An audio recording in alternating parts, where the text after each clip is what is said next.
Sir നമ്മളെ ഓഫീസിലിപ്പോൾ കുറേ clients ഇങ്ങനെ ക്യാഷ് ഡെപ്പോസിറ്റുമായിട്ട് ഇങ്ങനെ കോണ്ടാക്ട് ചെയ്യാറുണ്ട്. അപ്പോൾ അതിൽ എന്തെങ്കിലും ഇൻകം ടാക്സുമായിട്ട് ബന്ധപ്പെട്ടിട്ട് എന്തെങ്കിലും ഇഷ്യൂ വരാൻ ആയിട്ട് ചാൻസ് ഉണ്ടോ? നമ്മൾ ഉദ്ദേശിച്ചത് ബാങ്കിൽ ക്യാഷ് ഡെപ്പോസിറ്റ് ചെയ്യണം. ചെയ്യും. ഓക്കെ. അതായത് പല ആളുകളുടെയും സംശയമാണ്.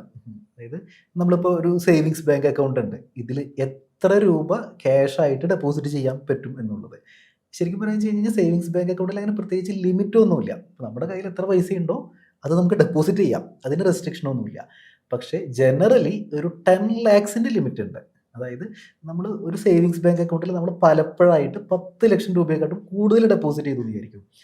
അങ്ങനെയാണെന്നുണ്ടെങ്കിൽ നമുക്ക് ഇൻകം ടാക്സിൽ നിന്ന് ഒരു നോട്ടീസ് വരാനുള്ള സാധ്യതയുണ്ട്, പ്രൊവൈഡഡ് നമ്മൾ ഇൻകം ടാക്സ് റിട്ടേൺ ഫയൽ ചെയ്യുന്നില്ല എങ്കിൽ.